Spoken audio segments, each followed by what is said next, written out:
Praise the lord. ప్రభు అయిన యేసుక్రీస్తు ప్రశస్త నామంలో మీ అందరికీ హోసన్నా మినిస్ట్రీస్ తరపున హృదయపూర్వకమైన వందనాలు తెలియపరుస్తున్నాను. ప్రభు మిమ్మల్ని ఆశీర్వదించి దీవించునుగాక. ప్రియులారా, ఈ లోకంలో మనం గొప్ప వాటిని, ఉన్నతమైన వాటిని, ఎత్తైన వాటిని చేరుకోవాలని ప్రయాసపడుతుంటాము.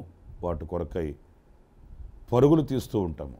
గొప్పవైనవి ఏవో తెలియక అనేక సందర్భాలలో సతికిలబడుతుంటాం.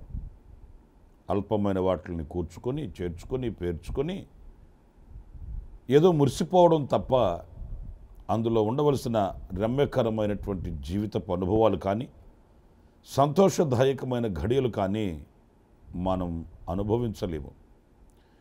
కానీ పరిశుద్ధ గ్రంథంలో గొప్పవి ఏమై ఉన్నాయి అని మనం లేఖనాల్లో చదివినప్పుడు మనకు ఒక చక్కటి విషయం ప్రత్యక్షమవుతుంది. లూకా సువార్త 7వ అధ్యాయం 9వ వాక్యంలో చక్కటి మాట ఉంది. ఆ మాట నేను మీతో చదివి వినిపిస్తాను. యేసు ఈ మాటలు విని అతని గూర్చి ఆశ్చర్యపడి తన వెంట వచ్చుచున్న జనసమూహము వైపు తిరిగి, ఇశ్రాయేలులోనైనను ఇంత గొప్ప విశ్వాసము నేను చూడలేదని మీతో చెప్పుచున్నానెను. చూడండి, ఈ వాక్య భాగంలో ఇంత గొప్ప విశ్వాసము అనే మాట మనం గుర్తించాలి. ఏంటి గొప్పది అనంటే విశ్వసించడం. విశ్వాసము అనేది గొప్పది. ఇంత గొప్ప విశ్వాసము నేను ఇతనిలో గుర్తిస్తున్నాను అని ప్రభు అన్నాడు అనంటే అతనిలో అంత గొప్ప విశ్వాసం ఉంది. మరి ఈరోజు మనమంతా విశ్వాసులమని పేరు పెట్టుకున్నాము. ప్రభుని సేవిస్తున్నాము, ప్రభుని ఆరాధిస్తున్నాము, ఆయనను మహిమపరుస్తున్నామని మనం కొనసాగుతున్నాము. కానీ మనలో ఉన్న విశ్వాసము గొప్ప విశ్వాసమా, అల్ప విశ్వాసమా? పేతురు యేసుక్రీస్తు వలె నీళ్ళ మీద నడవాలి అని ఆశించాడు. యేసులా జీవించాలని కోరుకున్నాడు. ప్రభువులాగా ఆయన కూడా నీటి మీద నడవాలి, అలాంటి జీవితమే జీవిస్తే అని ఆశపడ్డాడు. ఆశపడిన వానిని ఆయన ఎప్పుడు వమ్ము చేసే దేవుడు కాదండి. ఆశపడిన వానిని ఆయన ఎప్పుడు ఆటంకపరిచి తృణీకరించేవాడు కానే కాదు. మన ద్వారా గొప్ప కార్యాలు చేయించాలని ఆశపడిన దేవుడు, ఉన్నతమైన కార్యములు మన ద్వారా జరిగించాలని ఆశించి ఆ పిలుపుతో మనల్ని పిలుచుకున్న దేవుడు ఆయన. అందుకే ఈ నీళ్ళ మీద నేను నడుస్తాను నీలా అన్నప్పుడు ఆయన తృణీకరించక ఆహ్వానించాడు. కానీ మనకంత బాగా తెలిసిన చరిత్ర, కొంత దూరం నడవగానే పేతురు మునిగిపోసాగెను అని వ్రాయబడి ఉంది. ఎందుకు మునిగిపోసాగాడు? ప్రభు దానికి సమాధానం చెప్పాడు, అల్ప విశ్వాసి అన్నాడు. అంటే ఉంది విశ్వాసము గొప్ప విశ్వాసం కాదు, ఉన్నతమైన కార్యములను చూడగలిగిన విశ్వాసం కాదు, ఉన్నతమైన కార్యములను జరిగించగలిగినటువంటి శక్తి కలిగిన ఉన్నతమైన గొప్ప విశ్వాసం కాదు. పేరుకి విశ్వాసి అని పేరు పెట్టుకున్నటువంటి అనుభవాలు.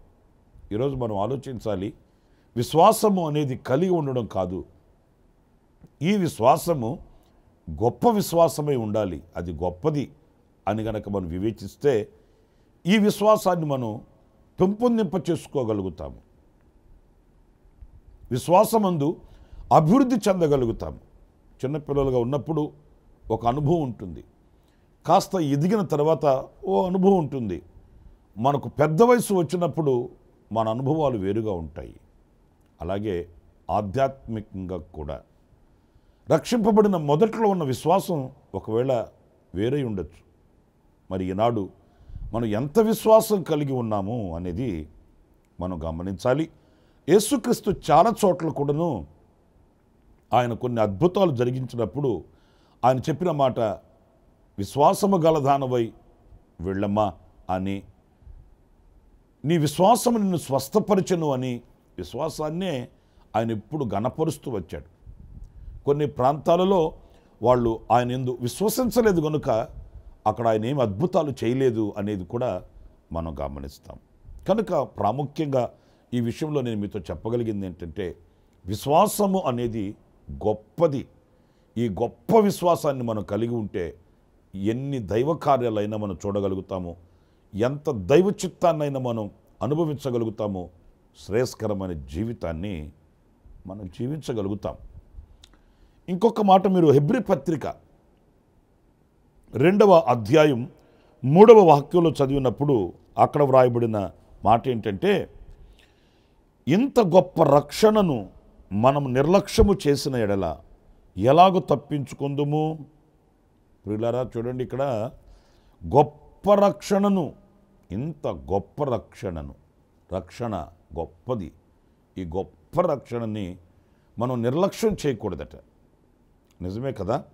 రక్షణ అనేది తప్పింపబడడం, రక్షణ అనేది కాపాడబడడం, విమోచించబడడం అన్నప్పుడు ఈ రక్షణను మనం నిర్లక్ష్యం చేస్తున్నామా? ఈ రక్షణను పొంది తప్పింపబడి కాపాడబడి మనం ఈ రోజున సజీవులుగా ప్రభుని ఆరాధిస్తున్నామా అనేది మనం వివేచించుకోవలసిన ఆవశ్యకత ఎంతైనా కూడా ఉందండి. ప్రియులారా, రక్షణ అనేది ఆత్మకు సంబంధించింది. ఏమండి, రక్షింపబడిన వాళ్ళు ఎలా ఉంటారు ఈ లోకంలో అనంటే, వాళ్ళు మనలాగానే ఉంటారు, మన వలే తిరుగుతుంటారు, మనము అందరం కలిసిమెలిసే ఉంటాం. కానీ రక్షించబడిన వ్యక్తి యొక్క జీవిత అనుభవాలలో శ్రేష్టమైనవి కనిపిస్తాయి. అతడు రమ్యమైన వాటిని సేకరించగలుగుతాడు. అంతేకాదు, దేవునితో కూడా అడుగులు వేస్తూ దైవ రాజ్యానికి అతడు సిద్ధపడుతూ ఉంటాడు. ఈ లోకపు మాలిన్యంలో నుంచి రక్షింపబడిన వ్యక్తి, ఈ లోక సాంప్రదాయాలలో నుంచి, లోక సంబంధమైన బ్రతుకులో నుంచి, ఈ లోకానికి కలగబోవు ఉగ్రతలో నుంచి రక్షింపబడిన వ్యక్తి సంతోషంగా ఉంటాడు, ఆనందంగా ఉంటాడు. చూడండి, ఒక అపాయంలో నుంచి తప్పింపబడిన తర్వాత ఆ వ్యక్తి ఎంతో ఆనందిస్తాడు, ఎంతో సంతోషిస్తాడు. ఓ భయంకరమైనటువంటి అపాయంలో నుంచి తప్పింపబడిన తర్వాత ఎంత కృతజ్ఞుడై మాట్లాడుతాడు. అందుకే కీర్తనకారుడైన దావీదు కూడా 51వ కీర్తనలో అన్నాడు, రక్షణ ఆనందాన్ని నీవు నాకు అనుగ్రహించుము అంటాడు. రక్షింపబడిన తర్వాత కలిగే ఆనందం ఉంటుంది, అది ఎనలేని ఆనందం, ఎంతో శ్రేష్టమైన ఉన్నతమైన ఆనందం. ఎందుకంటే ఆ తప్పింపబడిన వ్యక్తిలో ఆ కృతజ్ఞతాపూర్వకంగా కలిగే ఆనందం అండి, అది వెలిచ్చి కొనేది కాదు, అది మనకు బజారులో దొరికేది కాదు, అది ఏదో వెండి బంగారములు ఖర్చు పెట్టి మనం సంపాదించుకుంటే వచ్చేది కాదు. కానీ అది ఎంతో శ్రేష్టమైన అమూల్యమైనది ఉన్నతమైన ఆనందం, రక్షణ వలన కలిగే ఆనందం. అందుకే ఈ భక్తుడు అంటాడు, ఇంత గొప్ప రక్షణను, ఇంత ఆనందాన్ని కలిగించి శ్రేష్టమైన ఈవులు ప్రసాదించి కృతజ్ఞతాపూర్వకంగా మనల్ని నడిపించగలిగిన ఈ రక్షణను నిర్లక్ష్యం చేస్తే ఇక మనం తప్పింపబడేది ఎక్కడ? ఈ రక్షణ మన అందరిలో ఉండాలి, మనం అందరం తప్పింపబడిన వారమై ఉండాలి, మనం అందరం కూడా విమోచించబడిన వారమై ఉండాలి. ప్రియా దేవుని బిడ్డలారా, ఇంకా యేసుక్రీస్తు మూలాన కలిగే ఈ రక్షణ మీలో ఎవరికైనా ఇంకా కొదువై ఉంటే, పొందుకొనకుండా ఉంటే, ఇది నీకు రక్షణ దినం, ఇది నీకు అనుకూలమైన సమయం. రక్షణ అంటే మనమేమైనా ముడుపులు చెల్లించాల్సిన అవసరం లేదు, మనకు కలిగినదంతా తీసుకుని వెళ్ళి ఆయన పాదాల దగ్గర పెట్టాలని కాదు. కానీ మన ఎదుట ఒక అపాయం ఉంది, ఈ లోకం మీదకి ఉపద్రవం రాబోతుంది. ఆ ఉపద్రవంలో మనం ఉండకుండా మన పాపముల నిమిత్తమై పశ్చాత్తాపపడి యేసుక్రీస్తు సిలువలో కార్చిన ప్రశస్తమైన పరిశుద్ధమైన రక్తంతో మనం కడగబడి ఆ రీతిగా మనం అడుగులు వేయడమే మనం రక్షింపబడడం. మన మనసు మార్పు చెందాలి. ఈ లోకానుసారంగా ఉన్న మన మనసు, ఈ లోకం మీద ఉన్న మన మనసు ఆయన వైపు త్రిప్పాలి. ఆయన వైపు తిరగాలి, ఆయనతో అడుగులు వేయాలి, పరిశుద్ధంగా జీవించడానికి సమ్మతించాలి. ఇది రక్షణ అనుభవం కనుక ఇది గొప్పది. ఈ రక్షణ భాగ్యాన్ని మనం అనుభవించాలి, మనం పొందుకోవాలి. ఇంకొక మాట కూడా నేను మీకు జ్ఞాపకం చేస్తాను. అదేంటంటే ఈ హెబ్రీ పత్రికలోనే 12వ అధ్యాయం 1వ వాక్యంలో, ఇంత గొప్ప సాక్ష్య సమూహము మేఘము వలె మనలను ఆవరించి ఉన్నందున. ప్రియులారా, ఈ వాక్యం చూడండి. ఇంత గొప్ప సాక్ష్య సమూహము. ఈ సాక్ష్య సమూహము అన్నాడే, ఏంటి ఈ సాక్ష్య సమూహము అనంటే, మనకంటే ముందుగా ఈ యాత్రను ముగించి ఈ లోకాన్ని జయించి వెళ్ళిన విశ్వాస వీరులు ఉన్నారండి. మీరు హెబ్రీ పత్రిక ఈ 11వ అధ్యాయం అంతా మనం చదివితే ఈ విశ్వాస వీరుల యొక్క పట్టికను ఇచ్చాడు పరిశుద్ధ పౌలు. ఈ విశ్వాస వీరుల జాబితాలో మనం చూస్తే అనేక మంది ఉన్నారండి. వాళ్ళే కాదు, ఇంకా వ్రాయవలసిన వాళ్ళు ఇంకా చాలామంది ఉన్నారని కూడా చెప్పాడు ఆయన. అయితే వీళ్ళంతా కూడా ఒక సాక్ష్య సమూహము వల్లే వాళ్ళు మనల్ని ఆవరించి ఉన్నారంట. వాళ్ళు మన ఎదుట మేఘము వలె ఉన్నారట. ఎందుకంటే మనము వెళ్ళనిదే, మనము లేనిదే వారికి పూర్ణత లేదు కదా. అందుచేత వాళ్ళు ఈ పరుగు పందెంలో మనం ఎలా పరుగెత్తుతున్నాము, మన విశ్వాసపు జీవితం ఎలా ఉంది, మన నడక ఎలా ఉంది అని వారు మేఘము వలె మనలను ఆవరించి ఉన్నారట. అందుచేత పరిశుద్ధ పౌలు అంటాడు, ఇంత గొప్ప సాక్ష్య సమూహము మేఘము వలె మనలను ఆవరించినందున సులువుగా చిక్కులు పెట్టు పాపమును విడిచి, ఈ పాపమును విడిచి, సులువుగా చిక్కులు పెట్టు ఈ పాపమును విడిచి, విశ్వాసమునకు కర్తయు దానిని కొనసాగించువాడునైన యేసు వైపు చూచుచు. చాలా చక్కటి అనుభవంతో కూడిన మాటలు పరిశుద్ధ పౌలు ఈ పత్రికలో ఇక్కడ వ్రాస్తున్నాడు. ప్రియమైన దేవుని బిడ్డలారా, ఇంత గొప్ప సాక్ష్య సమూహం అంటే వాళ్ళు గొప్ప వ్యక్తులుగా పరిగణించబడ్డారు, గొప్ప సాక్ష్య సమూహం అయి ఉన్నారు. వీళ్ళరా విశ్వాసాన్ని కాపాడుకున్నారు, పరిశుద్ధతను కాపాడుకున్నారు, ఓర్పుతో, నేర్పుతో, సహనముతో, సంతోషంతో తమ జీవితాలు ముగించారు. ప్రభు వారి కొరకు నిర్ణయించిన విశ్రాంతిలోనికి వాళ్ళు వెళ్ళిపోయారు. ఇప్పుడు అదే పరుగు పందెమందు మనము ఉన్నాము. అందుకని మనం ఇంత గొప్పదైన సాక్ష్య సమూహము మన ఎదుట ఉండగా మనం సులువుగా చిక్కులు పెట్టు పాపముని ఇట్టే గుర్తుపట్టి మనం యేసు వైపు చూస్తూ పరిగెత్తాలని, యేసు వైపు చూస్తూ జీవించాలని, యేసు వైపు చూస్తూ ఈ విశ్వాసాన్ని మనం కాపాడుకోవాలని, ఈ పవిత్రతను మనం స్థిరపరచుకోవాలన్నది దేవుని వాక్యము ద్వారా పరిశుద్ధాత్ముడు ఈరోజు మనతో మాట్లాడుతున్న మాట. మనం ఎవరో వైపు చూడాల్సిన అవసరం లేదండి, మనం ఎవరినో గుర్తించాల్సిన అవసరం లేదండి. వాడు ఇలా చేస్తున్నాడు, వీడు ఇలా చేస్తున్నాడు, వాళ్ళు ఇలా వెళుతున్నారు, వీళ్ళు ఇలా వెళుతున్నారు, వాళ్ళు ఎందుకు అలా చేస్తున్నారు, వీళ్ళు ఎందుకు ఇలా చేస్తున్నారు, మనకు అనవసరం. మనకు అది అవసరం లేని పని. మనం యేసు వైపు చూడాలి. మన దృష్టి ఎవరి వైపో వెళితే మనము వాళ్ళలా మారిపోయే ప్రమాదం ఉంది. మనం ఎవరినో మాదిరిగా ఉంచుకుంటే మనం వాళ్ళలాగా దిగజారిపోయే అనుభవాలు ఉన్నాయి. యేసు వైపు చూసిన వ్యక్తి ఎన్నడూ వెనకంజి వేయుడు కదా. యేసు వైపు చూసిన వ్యక్తి ఎన్నడూ నిరసిల్లిపోడు కదా, నిరుత్సాహపడడు కదా, అధైర్యపడడు కదా. ఆయన వైపు చూసిన వ్యక్తి ఆయనలా జీవిస్తాడు, అగాధాలు దాటగలుగుతాడు, ఆటంకాలను అధిగమించగలుగుతాడు, విజయంతో ముందుకి గమ్యం చేరుకోగలుగుతాడు. అందుచేత మనం ఎవరినో ముందు పెట్టుకొని ఎవరు లోటుపాట్లో చూసుకుంటూ వాళ్ళు ఎలాగ చేస్తున్నారు, వీళ్ళు ఎలాగ చేస్తున్నారని మన నోటిని మనం అపవిత్రపరుచుకునవలసిన, మన మనస్సుని మనం అపవిత్రపరుచుకునవలసిన అవసరం లేదు. కానీ మనం ప్రభుతో ఆయన వైపు చూస్తూ మనం ముందుకు వెళ్ళాలి. ఇంత గొప్ప సాక్ష్య సమూహము చూడండి. ఒక పరుగు పందెం జరుగుతుంది అనుకోండి, ఆ పరుగు పందాలు జరుగుతున్నప్పుడు ఎంతమంది నలుదిశల గుంపు కూడా చూస్తుంటారు. వీళ్ళు ఎలాగ పరిగెత్తుతారో చూద్దాం అన్నట్టు. లక్షల మంది ఉంటారు, వేల మంది ఉంటారు, వందల మంది ఉంటారు. ఓ ఇసుక వేస్తే రాలదు అన్నట్లుగా జనసమూహం కూడి వస్తారు. మరి అంతమంది చూస్తుండగా మనం ఎలా పరిగెత్తాలి? మరి ఇంతమంది పరిశుద్ధులు, విశ్వాస వీరులు వాళ్ళు మేఘము వలె మనల్ని ఆవరించి ఉన్నప్పుడు మనం ఎలా ప్రవర్తించి పరుగులు తీయాలి అనేది ఈ వాక్యంలో మనం నేర్చుకోవలసిన అంశమై ఉంది, మనం గుర్తించాలి. ఆఖరిగా ఇంకొక మాట కూడా నేను మీకు జ్ఞాపకం చేస్తాను.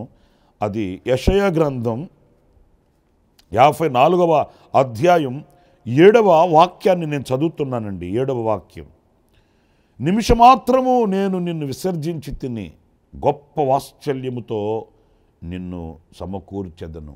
గొప్ప వాత్సల్యం. పిల్లరా, ఈ మాట ఎంతో ఉన్నతమైనదండి. గొప్ప వాత్సల్యం. వాత్సల్యము, కృప, దయ, జాలి ఇవన్నీ ఒక కోవకు చెందిన పదాలు కదా. మరి ఆయన గొప్ప వాత్సల్యముతో మనల్ని సమకూరుస్తాడంట, త్రోసివేయక. అవును, దేవుడు మన మీద చూపే వాత్సల్యం ఎంత గొప్పదో. లేకపోతే ఈరోజు మనం ఎక్కడుండేవాళ్ళమి, ఏమై ఉండేవాళ్ళమి? ఏనాడో మనం కాలగమనంలో కలిసిపోయి ఉండేవాళ్ళమి. ఏనాడో లోకంలో మనం కూడా సమాధి అయిపోయి ఉండేవాళ్ళమి. ప్రియులారా, ఆయన వాత్సల్యం, ఆయన కృప ఎంత ఉన్నతమైందో. కృపను తలంచిన ప్రతి క్షణం కృంగిన మన మది నింగికి లేస్తుంది, నింగికి ఎగురుతుంది. కృపను తలంచిన ప్రతి క్షణం మనలో ఒక విశ్వాసం కలుగుతుంది, ధైర్యం కలుగుతుంది, కృతజ్ఞత పొంగి ప్రవహిస్తుంది. కృప ఎంత ఉన్నతమైందో.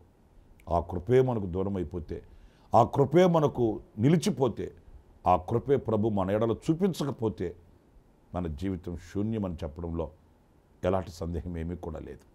గొప్ప వాత్సల్యమైన మన ఎడల చూపిస్తాడట. అవును, ఒకవేళ మనల్ని కన్నవాళ్ళు, కొన్నవాళ్ళు, ఉన్నవాళ్ళు మనల్ని విడిచిపెట్టి ఉండవచ్చు, మనకు దూరం అయిపోయి ఉండవచ్చు. కానీ మనుషులలా ఆయన దూరం అయ్యేవాడు కాదు. మనుషులలా ఆయన మనకు వెన్ను చూపించేవాడు కాదు. ఎప్పుడు ఆయన మనకు వెన్ను చూపుడు మన చేతిని పట్టుకుంటాడు. విడువను ఎడబాయను అని చెప్పాడు. ఒక తల్లి తన బిడ్డను మరిచినా నేను మరువను అన్నాడు. అంత వాత్సల్యం ఆయన మన ఎడలు చూపిస్తున్నాడు. అది గొప్పది కాదా? ఈ లోకంలో మనకు ఏమున్నా ఏమీ లేకపోయినా ప్రియులారా, కృప కలిగి ఉండాలి, కృపను పొందుకొని ఉండాలి. మనకు ఎవ్వరు అండదండలు లేకపోయినా పర్లేదు, నా అనే నరుడు నరలోకంలో ఒక్కడు మన ప్రక్కన నిలబడకపోయినా పర్లేదు, కానీ దేవుని కృప ఒక్కటి మనకుంటే చాలండి. దేవుని కృప ఒక్కటి మనకుంటే చాలు. అందుకే దావీదు శాశ్వతమైన కృప పొందుకున్నాడు. అతనికి లోకంలో అతన్ని గుర్తించే వాళ్ళు ఎవరు లేకపోయినప్పటికీ దేవుడు అతన్ని గుర్తించాడు. అతనిని చూసేవాళ్ళు లోకంలో ఎవరు లేకపోయినప్పటికీ దేవుడు అతనిని చూశాడు. కృప ఎన్నడూ మనల్ని ఒంటరిగా విడిచిపెట్టదు. కృప మనల్ని ఎప్పుడు కూడా కన్నీటిలోనికి తీసుకుని వెళ్ళదు. కృప మనల్ని ఆదరిస్తుంది, కృప మనల్ని ఉద్ధరిస్తుంది, కృప మనల్ని ఎత్తుకొని హత్తుకొని ముద్దాడుతుంది. ఆ కృపతోనే అనుక్షణం మనం ఆనందించగలుగుతామనే విషయాన్ని మర్చిపోవద్దు. ఇంత గొప్ప వాత్సల్యం, ఇంత గొప్ప సాక్ష సమూహము, ఇంత గొప్ప రక్షణ, ఇంత గొప్ప విశ్వాసము అని లేఖనాలలో గొప్ప వాటిలు మనం చూస్తూ వచ్చాము. లోకంలో ఉండే గొప్ప వాటిల కంటే ఇదిగో లేఖనాలలో కనిపించే ఈ గొప్ప వాటిల్ని ఆహ్వానిద్దాము, ఆస్వాదిద్దాము, ఆశీర్వదించబడదాము. అలాంటి కృప దేవుడు మనందరికీ అనుగ్రహించునుగాక.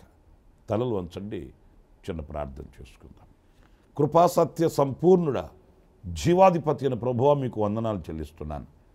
నాయన, మా మనస్సు లోకంలో ఉన్న గొప్ప వాటి మీదకి వెళుతుంటుంది, కానీ మీ లేఖనాలలో ఏమి గొప్పవై ఉన్నవో మేము ధ్యానిస్తూ వచ్చాము. ఈ విశ్వాసము, ఈ రక్షణ, ఈ సాక్ష్య సమూహము, ఈ వాత్సల్యమును నాయన మేము గుర్తించి వాటిని పొందుకొని మేము స్థిరపరచబడుటకు సహాయం చేయమని మమ్మల్ని ఒక్కొక్కరిని మీ చేతులకు అప్పగించుకుంటున్నాము. మీరు మమ్మల్ని నడిపించకపోతే మేము నడవలేము నైనా, మీరు మమ్మల్ని స్థిరపరచకపోతే మేము స్థిరంగా ఉండలేము. మీ ఆత్మశక్తితో మమ్మల్ని నింపకపోతే మేము బలపరచబడలేము. గనుక సమృద్ధిగా మీ ఆత్మాభిషేకమును మీరు మాకు అనుగ్రహించి మా నడకలు సరిచేసి మా చేతిని పట్టుకుని నడిపించి మమ్మల్ని మీ యొద్దకు చేర్చుకున్నామని మమ్మల్ని మీ చేతికి అప్పగించుకుంటూ యేసు ప్రశస్త నామములో ప్రార్థించి వేడుకొనుచున్నాను తండ్రి. Amen, amen, amen. ప్రభు మిమ్మల్ని ఆశీర్వదించి దీవించునుగాక. ఈ దినం విశేషమైన కృప నా దేవుడు మీకు సమృద్ధిగా అనుగ్రహించునుగాక. ఆమెన్. ప్రతి దినము ఈ అనుదిన కృపాను సందేశాల కొరకు, ఇంకా మరిన్ని ఆత్మ సంబంధమైన సందేశాల కొరకు ఈ మా యూట్యూబ్ ఛానల్ ని సబ్స్క్రైబ్ చేసుకోండి. Pastor Ramesh, hosanna ministries.